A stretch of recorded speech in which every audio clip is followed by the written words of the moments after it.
Whatever your vision of yourself is as an athlete right now, I guarantee you that you're capable of much, much more than that. Put in the bucket, you know? First bucket, then walk.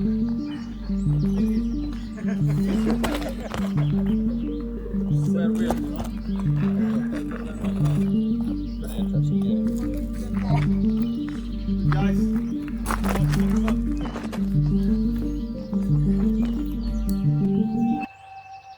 What would it take to change how the world trains? Or, you know what? What would it take to change the world? You see, all the great cultures on Earth, they had one thing in common: the physical. They simply were more athletic than we are today. They all had their dances, their combat sports, their physical traditions and competitions.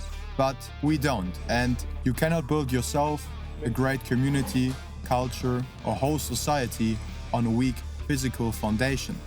Luckily, I am not the only one thinking in this direction. And luckily, there's someone who seems to have an answer to my question.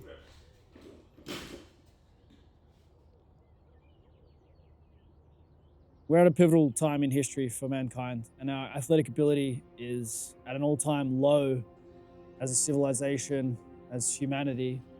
We need something different that's going to inspire people to improve themselves and to enjoy improving themselves. The best way to find that is to look at what naturally draws us to athleticism as children. And for a child, there is a natural path that's followed. This is Keegan Smith, the founder of New Athlete Project and former strength coach coaching the premiership-winning Sydney Roosters in the Australian National Rugby League and rugby league players like Sonny Bill Williams. He also was and still is mentor to many now popular faces in the fitness industry, and since 2020 he's building athletic villages around the world where people can come, connect, train and grow together.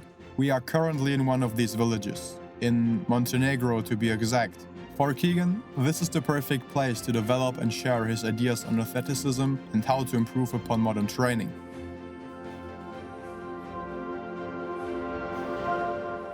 Modern training is advanced but fragmented. So if you get into one area, then by definition, you start to turn your back on the other area. You fall in love with the weights and you're lifting bigger and bigger weights in the gym, but then everything else starts to decline. You lose the ability to tumble and fall on the ground or kick and throw a ball. The modern paradigm of training is so fragmented that it's almost impossible to develop yourself naturally as an athlete to be capable in all areas.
At some point, every man wants to see what they're capable of physically, but then we tend to fall into a bucket, and whatever that bucket is, we stay in there for a time until we give up. So I'm the boxer, I'm the distance runner, I'm the sprinter, I'm the whoever I am, even the parkour athlete.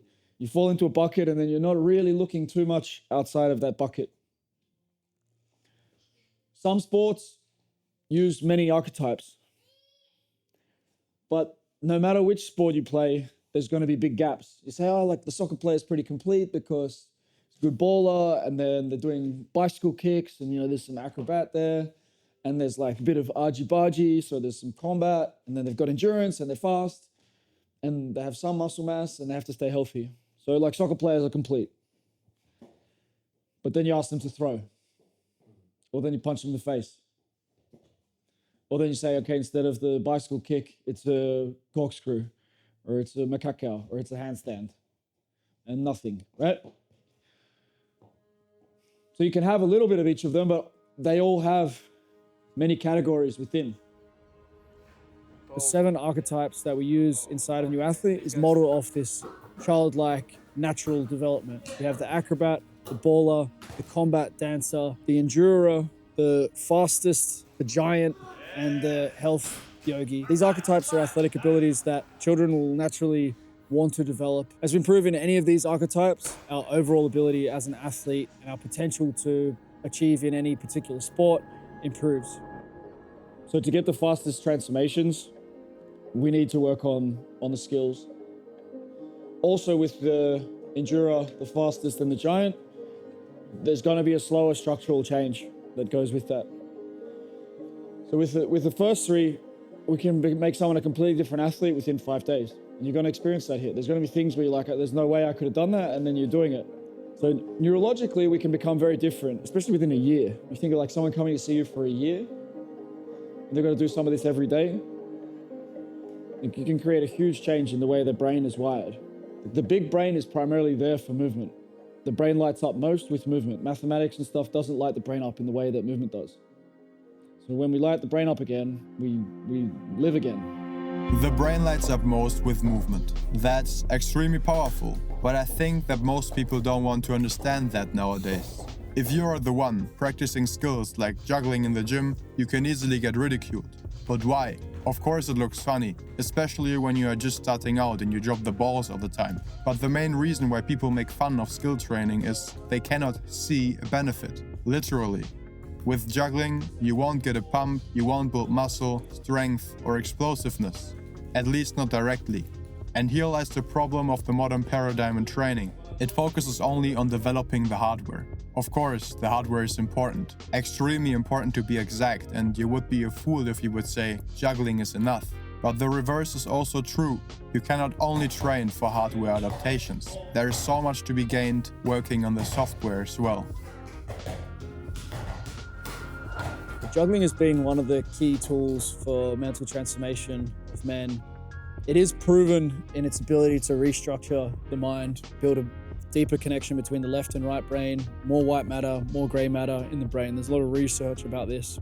But what I know for sure is that when a man learns to juggle, everybody starts with difficulty. Everybody starts not knowing if they can progress. But with persistence and with maybe some of this restructuring of the brain, by the time you get to 5 ball, you have a different perspective on your ability to learn. You have a different perspective on your ability to persist with things. And because there's no real physicality in it, there's no real risk, you can practice it anytime, and it's really within your own control where you go with it. So I love juggling as this universal test of a man's persistence and ability to learn and desire for change. And I know that it delivers well. When you do the thing, it gives you an extra ability. Well, I hope you're hooked on juggling now. If not, I'm sure that other practices will get you into skill training. New Athlete will help you to expand your skill set in 3 main areas: acrobatics, ball sports, and fighting. Fighting also includes dancing, because both require rhythm and a huge amount of body awareness. You already know that Keegan calls these areas archetypes and that there are 7 of them in total. What you don't know is that working on the 3 skill archetypes will massively improve your ability to produce force. Force means speed, stretch, strength, and stamina. This is why you can make such incredible improvements by working on the skills. No matter if you're an elite athlete or the average person wanting to get back into training.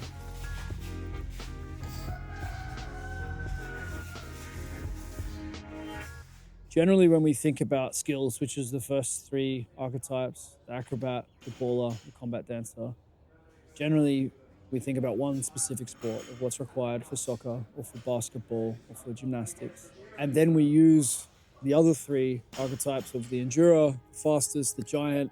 This is about strength and conditioning, the traditional world of powering up the skills that the individual athlete or that specific sport requires. So most of the effort goes into the strength and conditioning model. But if the skills aren't well developed, then no amount of strength and conditioning will build an elite athlete.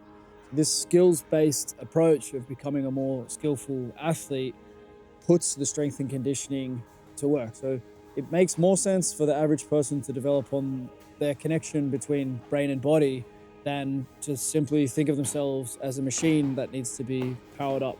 While the heart and the muscles and the bones, they're very important and they're going to be developed and we need to develop them. But the thing that's going to develop them, it comes from the brain. And the brain is the primary focus when you work on the skills. They put the body to work. I don't know about you, but this makes massive sense to me. But I think there's still something missing.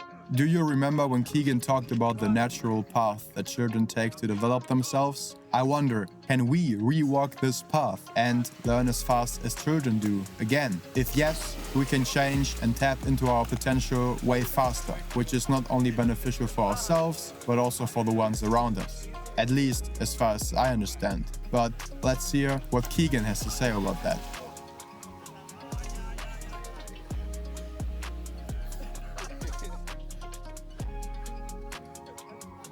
Our nature is to be the Swiss Army knife. He wants to be the Swiss Army knife. He doesn't want to specialize. Okay, he's just kicking the ball, but he also wants to bounce the ball, and he also likes to put his hands up like this, and he's ready, yeah? Anytime he's ready to go, ready for a fight. The fastest time of development that we have as athletes is in the first 5 years of our lives, when we're not being coached by anyone and we're playfully exploring our environment. You can try and coach a baby, but they don't really listen. They observe what's going on around them and then they go and have fun. They test themselves and they try things and they constantly go on the edge of their comfort zone. They're always falling down and dropping and failing in the modern athletic paradigm. But that's how they play near their edge and they get better and better and better and they get better really fast. And they laugh a lot and they have fun and they move from one activity to the next. And it's the opposite of what professional athletic development often looks like in the modern time. So if we can recreate that more childlike learning environment, at least for some of our skill development and some of our training, we can actually tap into faster rates of learning and development. You simply need to put yourself in the environment, be open to it, enjoy it. And that's the best way to learn languages as well. I've learned multiple languages. You learn it by having fun with people, by playing with the words, not by stressing about things and trying to follow some exact pattern of lists and academic path to language learning. It doesn't work for very many people in the schooling system. What does work is when you have a girlfriend or you have friends, you play on a sporting team in another language and you're playfully using that language. The same thing happens with the skills. You put yourself in that environment, you're playful, and you develop fast.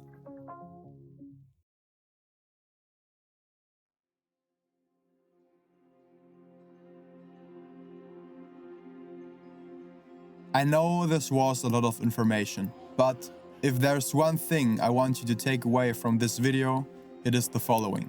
You need to put yourself into the right environment to grow, athletically, but also anywhere else in life. New Athlete can be that environment for you. And if you're still watching, you are probably a good fit for joining it. At least you should try it. Otherwise, you will never fully understand it. But now, let's put it all together. Do we now know what it would take to change the world? I think yes. Imagine everyone would start their own athletic transformation today.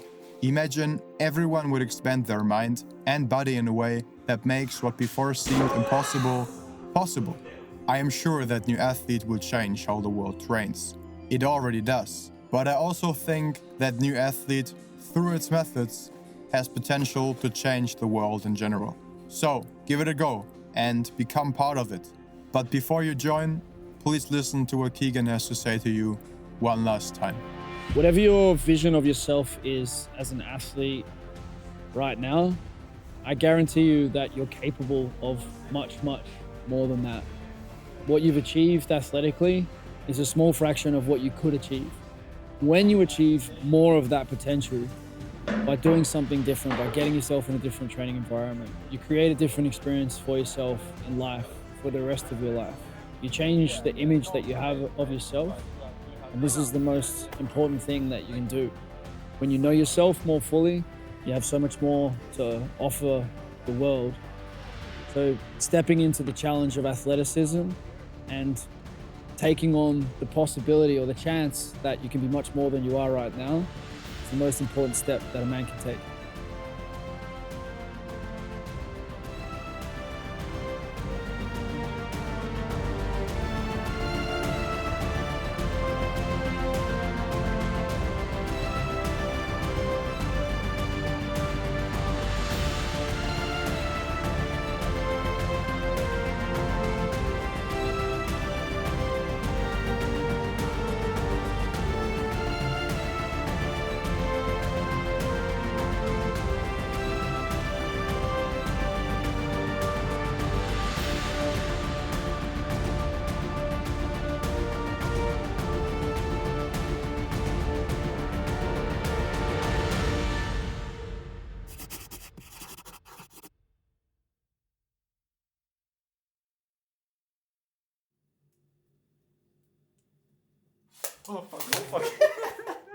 And now you eat them all. Yeah, he cracked them all for I us. mean, that's how you crack them. Yeah, That's exactly. the strategy, man.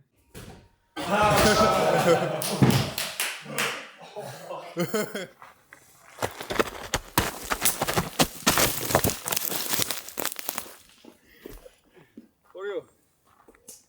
Thank you, man. You know, remove stone. Perfect. Best.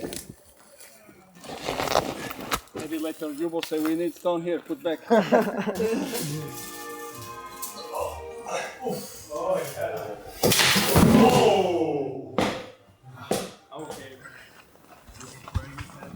Together in the bucket.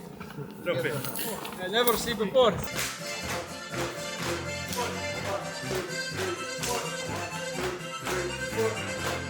Too much stones. Oh, careful. Push it. Slowly, push it slowly. No dancing. Only walk. Whoa.